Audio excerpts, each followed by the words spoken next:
एक बार की बात है कि एक गांव में अलाउद्दीन नाम का एक बहुत ही धनी व्यापारी अपनी पत्नी के साथ रहता था। वे बहुत अमीर थे। उनके पास कई एकड़ जमीन थी, बहुत सारे नौकर चाकर थे और उनके बहुत सारे दोस्त थे, पर उनके कोई बच्चा नहीं था। वे रोज भगवान से प्रार्थना करते कि उनके एक बच्चा हो जाए। आखिर एक दिन भगवान ने उनकी प्रार्थना सुन ली और समय आने पर उनके एक सुंदर सी बेटी हुई। क्योंकि पति बहुत अमीर थे, इसलिए उन्होंने अपनी बेटी को बहुत लाड प्यार से पाला। उन्होंने उसको वह सब कुछ दिया जो वह चाहती थी। अगर वह कुछ गलती भी करती थी तो उन्होंने उसे कभी डांटा नहीं। इस तरह जैसे जैसे उनकी बेटी बड़ी होती गई, वह बिगड़ती चली गई। जब वह लड़की शादी के लायक हो गई तो बहुत सारे आदमी, अमीर, गरीब, राजकुमार और भिखारी उससे शादी करने के लिए आए, पर उसने उन सबको मना कर दिया। वह लड़की यह सोचती थी कि वह सबसे कुछ अलग करके जिएगी। उन दिनों उस देश की यह रीति थी कि लड़के का पिता लड़की के पिता से मिलकर शादी तय करते थे, परंतु लड़की को यह मंजूर नहीं था। लड़की शादी बिल्कुल भी नहीं करना चाहती थी। उसने अपने पिता से कहा, मैं उस आदमी से शादी कैसे कर लूं जिसको मैंने देखा तक नहीं। इसके अलावा मेरे लिए कोई भी आदमी इतना सुंदर और अमीर नहीं है जिससे मैं शादी करूं। वे तो मेरे नौकर होने के लायक भी नहीं है। आदमियों के लिए उसके ऐसे विचार उसके माता पिता को बहुत परेशान कर रहे थे। उन्होंने उसके विचार बदलने की कोशिश भी की, पर उसने उनकी एक न सुनी, क्योंकि उसने किसी की सलाह लेनी और माननी तो सीखी ही नहीं थी। वह तो बस अपने ही मन की करती थी। इसी तरह कई साल बीत गए और उस लड़की ने शादी नहीं की। वह सुंदर लड़की सारे गांव में, वह लड़की जो शादी नहीं करना चाहती के नाम से मशहूर हो गई। गांव के आदमियों ने तो अब उससे शादी करने का विचार ही छोड़ दिया। सारे गांव में अब उसकी सुंदरता की बजाय उसके इसी बर्ताव के चर्चे होने लगे कि वह शादी नहीं करना चाहती। किसी से भी उसकी सुंदरता की बात करो तो वह यही कहता था, अरे वह लड़की, हाँ वह सुंदर तो जरूर है, पर वह मुर्गी है जिसको हम भगवान पर भी नहीं चढ़ा सकते। धीरे धीरे गांव में अब यह विश्वास हो गया कि यह लड़की वह नहीं है जिससे कोई शादी करना चाहेगा। जल्दी ही उसकी यह खबर कि वह आदमियों के साथ ठीक से बर्ताव नहीं करती है दूर और पास सभी जगह फैल गई। यहाँ तक कि भूतों और शैतानों और जंगली जानवरों की दुनिया में भी फैल गई। उस लड़की के बारे में यह सब सुनकर एक दिन एक अजगर अपने साथियों से बोला, यह लड़की मुझे चाहिए। अजगर के एक साथी ने कहा, तुम तो बहुत ही बदसूरत हो, कर दो। उसने तो बहुत सुंदर सुंदर लोगों को मना करके ठुकरा दिया है। तुम उन लोगों के सामने क्या चीज हो और तुम क्या सोचते हो कि वह तुमसे शादी कर लेगी?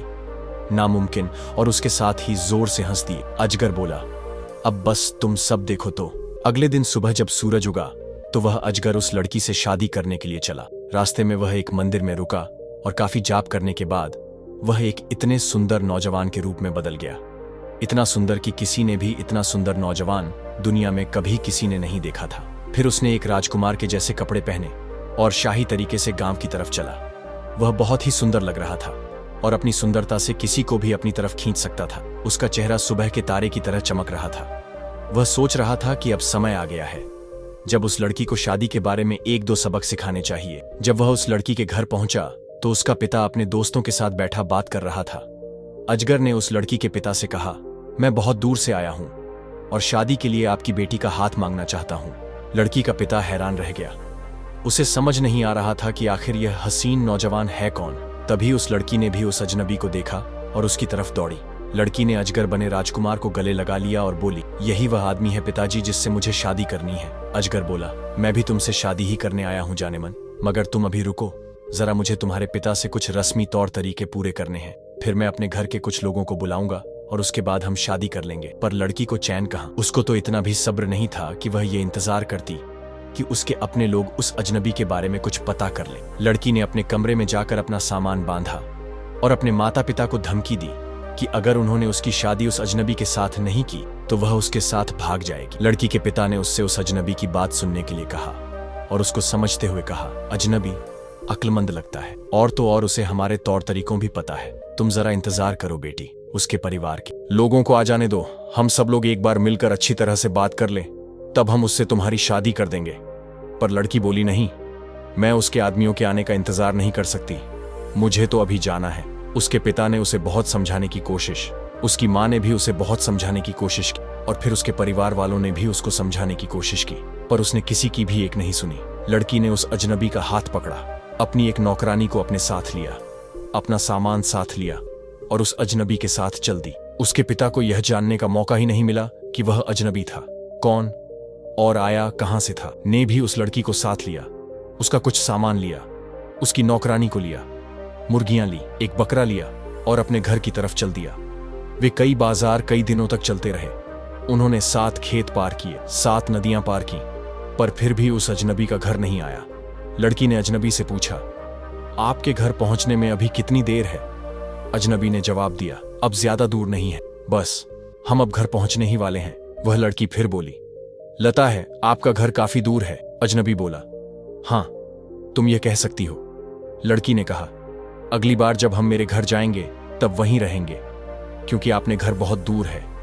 इस पर अजगर बोला, पर यहां सब मेरे रिश्तेदार रहते हैं, और जैसा कि हमारे बड़े कहते हैं, किसी के लिए कोई गांव दूर हो सकता है और किसी और के लिए वही गांव पास हो सकता है। मेरे लिए मेरा यह गांव दूर नहीं है, क्योंकि मेरे सारे अपने लोग ही रहते हैं। इतनी बातें होने पर भी वे उस अजनबी के गांव नहीं पहुंच सके, जब तक कि उन्होंने जिंदा और मरे हुए लोगों की दुनिया के बीच की हद पार नहीं कर ली। अब तक वह लड़की और उसकी नौकरानी दोनों थक कर चूर हो चुके थे। खैर, जल्दी ही वे लोग एक बहुत ही घने जंगल में आ पहुंचे। लड़की ने उस जंगल को देखा और उसको लगा कि वहां आज तक कोई भी आदमी नहीं पहुंचा होगा, पर फिर भी वे दोनों उस अजनबी के पीछे पीछे चलती रही और वे सब उस जंगल के बीच में आ गए। जैसे जैसे वे उस घने जंगल में आगे बढ़ रहे थे कि लड़की को रोना आ गया। अजनबी ने उसको धीरज बंधाया और बोला, चुप हो जाओ जान, मैं तुमसे बहुत प्यार करता हूं, क्या यह तुम्हारे लिए काफी नहीं है? पर लड़की का रोना जारी रहा, क्योंकि अब उसको उस अजनबी से डर लगने लगा था। जब वे जंगल के बीच में आ गए तो वहां उनको एक गुफा मिली। अजनबी आगे बढ़ा और उसने लड़की और उसकी नौकरानी को उनका बोझा वहीं पास में रख देने के लिए कहा। दोनों ने अपना अपना बोझा रख दिया और वह अजनबी उस गुफा में घुस गया। लड़की और उसकी नौकरानी आश्चर्य से खड़ी देखती रही।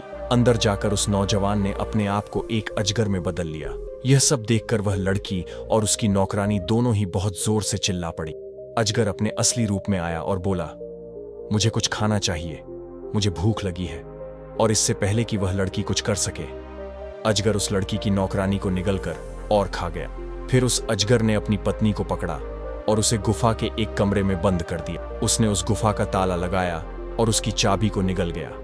अगले कई दिनों तक अजगर अपने ससुराल से लिए गए मुर्गियां और बकरा खाता रहा, जो वह लड़की अपने साथ लेकर आई थी।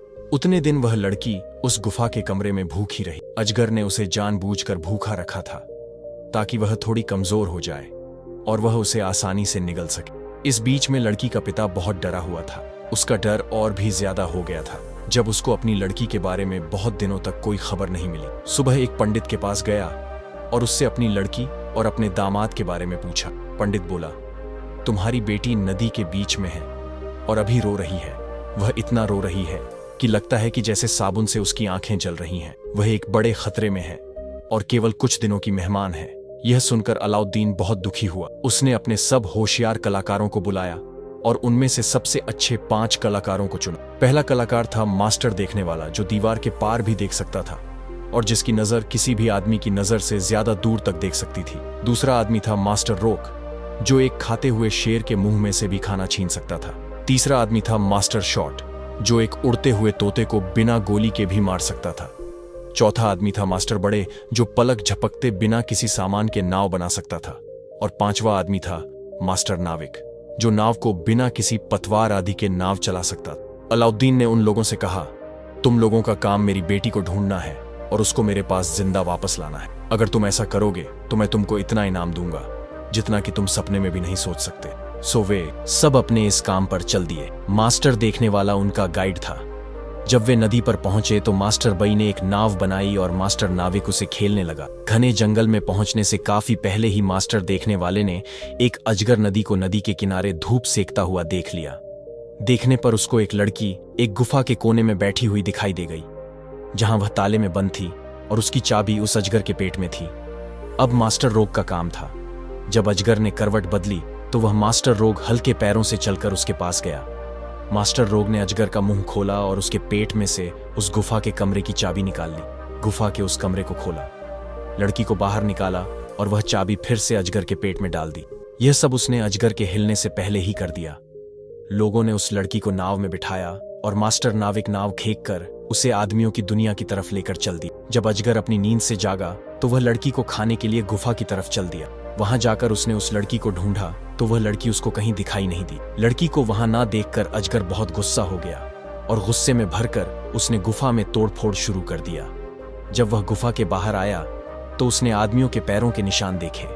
उसने नदी की लहरों पर भी कुछ देखा, जिससे उसको पता चल गया कि कोई उसकी सबसे ज्यादा कीमती चीज ले गया है। उसने नदी की लहरों पर उसका पीछा ऐसे किया जैसे कि कोई जादू किया हुआ आदमी करता है। बहुत जल्दी ही उस अजगर ने उन 5 लोगों को पकड़ लिया और उन पर कूद पड़ा। पर मास्टर देखने वाले ने उसको पहले से ही आते हुए देख लिया था और मास्टर शॉट को उसके बारे में बता दिया था। मास्टर शॉट ने उसको मारने की कोशिश की, पर जब तक मास्टर ऐश ने उसको मारा तब तक अजगर ने नाव को सैकड़ों टुकड़ों में तोड़ दिया।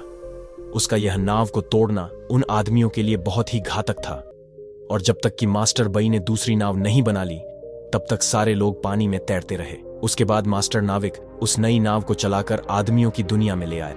जब वे लोग लड़की को लेकर वापस आ गए तो अलाउद्दीन ने उन सबको बहुत इनाम दिया।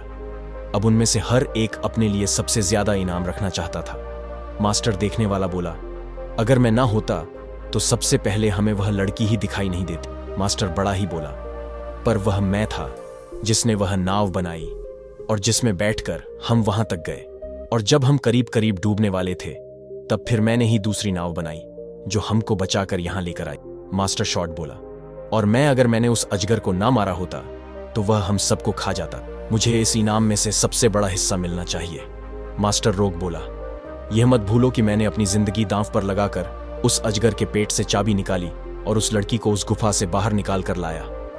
अगर मैं यह सब नहीं करता तो आज हम यहां बैठकर इस इनाम पर नहीं लड़ रहे होते। आखिर में मास्टर नाविक बोला, अब मैं अपने बारे में मैं क्या कहूं? मैं तो एक मामूली सा नाविक हूं, मुझे कोई इनाम नहीं चाहिए, सो मैं अपने हिस्से का इनाम तुम लोगों को देता हूं। तुम लोग इस इनाम के ज्यादा हकदार हो। ऐसा कहकर वह जाने को तैयार हुआ तो बाकी लोगों को लगा कि वे तो बहुत ही मतवीपन से बात कर रहे थे। उन्होंने सोचा कि सभी लोगों ने इस काम में अपना अपना काम किया है, इसलिए सबका बराबर का हिस्सा है, ना कोई कम और ना कोई ज्यादा। तो मास्टर रोग बोला, ओ साथी वापस आओ। हम लोग एक पहेली के बहुत सारे टुकड़े हैं जिनको साथ रखने पर ही वह पहेली यानी कि खोई हुई लड़की की पहेली सूझी है। हम में से ना तो कोई ज्यादा है और ना कोई कम। आओ हम अपना इनाम बराबर बराबर बांट लेते हैं, क्योंकि तोप के जब तक सारे हिस्से काम ना करें उससे गोली नहीं छूटती। फिर उन 5 ने इनाम के 5 बराबर हिस्से किए और आपस में खुशी खुशी बांटकर अपने अपने घर की ओर चल दिए। अब उस लड़की ने जो कभी शादी नहीं करना चाहती थी अपना सबक सीख लिया था और अपना तरीका भी बदल लिया था। लड़की ने अपने पिता से कहा, पिताजी आप जैसा कहेंगे मैं ऐसे वैसा ही करूंगी। मेरी जिद का सबक मुझ पर बहुत भारी पड़ा। इतना कहकर वह अपने पिता के गले लग गई और रोने लगी। लड़की के पिता ने उसे समझाया और माफ कर दिया।